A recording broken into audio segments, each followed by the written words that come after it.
नमस्कार दोस्तों, आइए जानते हैं उत्तर प्रदेश से जुड़ी आज की बड़ी महत्वपूर्ण और काम की खबरें। वो भी एक नहीं, दो नहीं, 5 नहीं, बल्कि पूरी 25 खबरें सिर्फ 10 मिनट में। क्योंकि आप देख रहे हैं सुबह 6 बजे का सबसे भरोसेमंद चैनल 6 AM ब्रेकिंग, जो आपको बनाता है सबसे तेज और जागरूक नागरिक।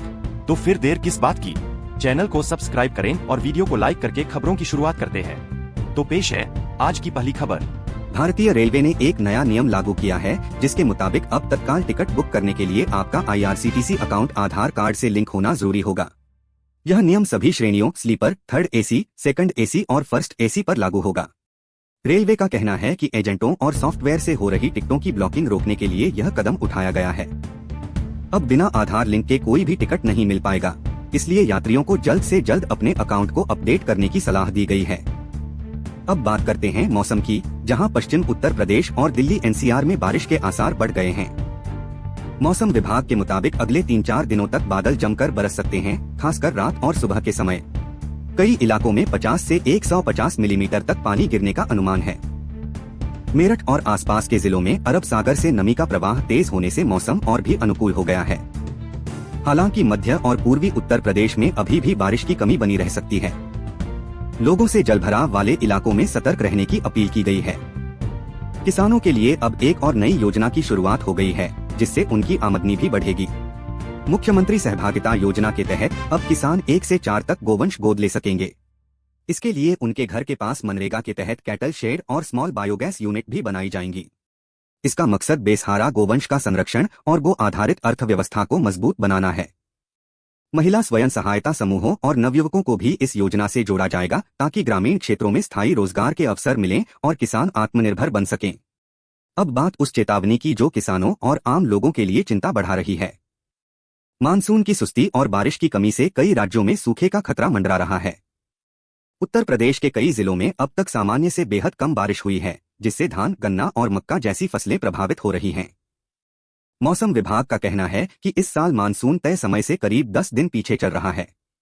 अगर हालात जल्द नहीं सुधरे तो इसका असर खाद्य सुरक्षा और किसानों की आय पर भी पड़ेगा। विशेषज्ञों ने चेतावनी दी है कि जुलाई की गर्मी और तेज धूप से हालात और बिगड़ सकते हैं। और अब किसानों के लिए एक राहत भरी खबर लेकर हाजिर हैं। प्रधानमंत्री किसान सम्मान निधि योजना की 20वीं किस्त जल्द ही किसानों के खातों में ट्रांसफर की जाएगी। मीडिया रिपोर्ट्स के मुताबिक प्रधानमंत्री नरेंद्र मोदी 18 जुलाई को बिहार के मोतिहारी में इस किस्त को जारी कर सकते हैं। हालांकि इसकी आधिकारिक घोषणा अभी बाकी है। किसान योजना की आधिकारिक वेबसाइट पर जाकर अपना नाम लाभार्थी सूची में देख सकते हैं और जरूरी दस्तावेजों की जांच कर सकते हैं। जिनका नाम सूची में नहीं है, वे शिकायत निवारण समितियों से संपर्क कर सकते हैं। इसी के साथ आगे बढ़ते हैं प्रयागराज से आई चौंकाने वाली खबर के साथ। यूपी रोडवेज में संविदा पर रखी गई महिला परिचालकों में से 40% से ज्यादा ने 2 महीने के भीतर ही नौकरी छोड़ दी है। इनमें से कई ने कारण तक नहीं बताया। ज्यादातर महिलाओं ने मझनपुर, प्रतापगढ़ और जीरो रोड जैसे डिपो में ड्यूटी छोड़ दी। रोडवेज प्रशासन का कहना है कि उनकी ड्यूटी दिन में ही लगाई जाती है, लेकिन जाम, यात्रियों की बदतमीजी और सफर के दौरान सुविधाओं की कमी से महिलाएं परेशान हैं। प्रशासन ने आगे भी रोजगार मेले के जरिए नई भर्तियों का भरोसा दिया है। अब बात करते हैं यूपी सरकार के स्कूलों के मर्जर पर हाई कोर्ट के फैसले की।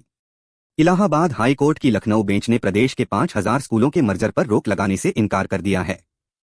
अदालत ने सरकार के फैसले को सही ठहराते हुए याचिका खारिज कर दी। याचिकाकर्ताओं का कहना था कि इससे बच्चों के शिक्षा के अधिकार का उल्लंघन होगा और स्कूल दूर हो जाएंगे। लेकिन सरकार ने कहा कि इससे संसाधनों का बेहतर इस्तेमाल होगा। अब कम बच्चों वाले स्कूलों को पास के बड़े स्कूलों में मिला दिया जाएगा और पुराने भवन बंद कर दिए जाएंगे। अब नजर डालते हैं यूपी के सबसे बड़े पौधरोपण अभियान पर। 9 जुलाई को शुरू होने वाले पौधरोपण महाअभियान में पूरे प्रदेश में एक ही दिन में 37 करोड़ पौधे लगाए जाएंगे। मुख्यमंत्री योगी आदित्यनाथ अयोध्या और आजमगढ़ में पौधरोपण करेंगे, जबकि राज्यपाल आनंदीबेन पटेल बाराबंकी में पौधा लगाएंगी। उप मुख्यमंत्री केशव प्रसाद मौर्य मेरठ में और ब्रिजेश पाठक लखनऊ में हिस्सा लेंगे। सभी मंत्रियों को जिलों में जिम्मेदारी दी गई है और 8 जुलाई से ही तैयारियों का जायजा लिया जाएगा। अब बात करते हैं डिजिटल इंडिया की कामयाबी की, जो अब कैरेबियन तक पहुंच गई है। ट्रिनिदाद और टोबैगो यूनिफाइड पेमेंट्स इंटरफेस यानी UPI को अपनाने वाला पहला कैरेबियाई देश बन गया है। प्रधानमंत्री नरेंद्र मोदी ने इस उपलब्धि पर वहां की सरकार को बधाई दी। अब ट्रिनिदाद और टोबैगो के लोग भी BHIM ऐप से तुरंत डिजिटल भुगतान कर सकेंगे। इससे पहले Bhutan, Nepal, Sri Lanka, France, Mauritius, Singapore और यूएई में भी यूपीआई सेवा शुरू हो चुकी है। डिजिटल पेमेंट में भारत अब दुनिया को राह दिखा रहा है। अभी खबरें यही नहीं खत्म हो रही, एक ये भी खबर है जो ओला उबर वालों के लिए बड़ी खबर है। अब पूरे देश में ओला और उबर पर 8 साल से पुरानी गाड़ियां नहीं चलेंगी। सरकार ने साफ कर दिया है कि टैक्सियां रजिस्ट्रेशन की तारीख से सिर्फ 8 साल तक ही कॉमर्शियल इस्तेमाल में रह सकेंगी। इसके बाद चाहे गाड़ी फिट हो, उसे रिटायर करना होगा। यात्रियों को अब ज्यादा सुरक्षित और नई गाड़ियां मिलेंगी। हालांकि ड्राइवरों के लिए यह मुश्किल बढ़ा सकता है, क्योंकि कई की गाड़ियों की ईएमआई अभी बाकी है। पुरानी टैक्सियां अब निजी उपयोग या छोटे शहरों में बेची जा सकेंगी। वहीं इलेक्ट्रिक गाड़ियों को बढ़ावा मिलने की उम्मीद भी है। अब बात करते हैं अखिलेश यादव के तीखे हमलों की। लखनऊ में प्रेस वार्ता करते हुए अखिलेश यादव ने कहा कि समाजवादी पार्टी बिहार में लालू यादव की मदद करेगी और भाजपा को हराएगी। उन्होंने चुटकी लेते हुए कहा कि हम तो नीतीश कुमार को प्रधानमंत्री बनाना चाहते थे, लेकिन वे मुख्यमंत्री ही रह गए। मथुरा वृंदावन कॉरिडोर पर भी अखिलेश ने सरकार पर निशाना साधा और आरोप लगाया कि आस्था के नाम पर व्यापार हो रहा है। उन्होंने वादा किया कि समाजवादी पार्टी की सरकार बनने पर कांवड़ियों के लिए कॉरिडोर बनेगा और लखनऊ बाराबंकी मेट्रो चलाई जाएगी। अब नजर डालते हैं नौकरी की तलाश कर रहे युवाओं के लिए सुनहरे मौके पर। 8 जुलाई को यूपी के रामपुर में रोजगार मेला लगेगा, जिसमें टाटा मोटर्स समेत कई बड़ी कंपनियां हिस्सा लेंगी। मेला सुबह 10 बजे से श्री हीरालाल स्मारक महाविद्यालय में होगा। यहां कंपनियां मौके पर ही इंटरव्यू लेकर चयन करेंगी। इसके लिए रोजगार संगम पोर्टल पर पंजीकरण जरूरी है। अभ्यर्थियों को बायोडाटा, फोटो और शैक्षिक प्रमाण पत्र साथ लाने होंगे। अगर सब सही रहा तो उसी दिन नौकरी का ऑफर मिल सकता है। अब बताते हैं यूपी के औद्योगिक विकास की नई कहानी। यूपी सीडा यानी उत्तर प्रदेश औद्योगिक विकास प्राधिकरण ने नया कीर्तिमान बनाया है। पिछले साल का राजस्व लगभग 1900 करोड़ रुपए तक पहुंचने का अनुमान है, जो 3 साल पहले की तुलना में 3 गुना है। बीते 3 वर्षों में 1600 से ज्यादा औद्योगिक भूखंडों का आवंटन हुआ और हजारों रोजगार के अवसर पैदा हुए। अब यूपी सीडा निवेश मित्र पोर्टल के जरिए 42 ऑनलाइन सेवाएं भी दे रहा है, जिससे पूरी प्रक्रिया पारदर्शी और आसान हो गई है। और अब रुख करते हैं उत्तराखंड की ओर, जहां मौसम का मिजाज बिगड़ा हुआ है। रुद्रप्रयाग के कुछ हिस्सों में भारी बारिश हुई है और टिहरी, उत्तरकाशी, चमोली में भूस्खलन की चेतावनी जारी की गई है। भारतीय मौसम विभाग ने अगले 4 दिनों तक इन जिलों में भारी से बहुत भारी बारिश की आशंका जताई है। मुख्यमंत्री पुष्कर सिंह धामी ने रविवार को आपदा प्रभावित इलाकों का हवाई सर्वेक्षण किया।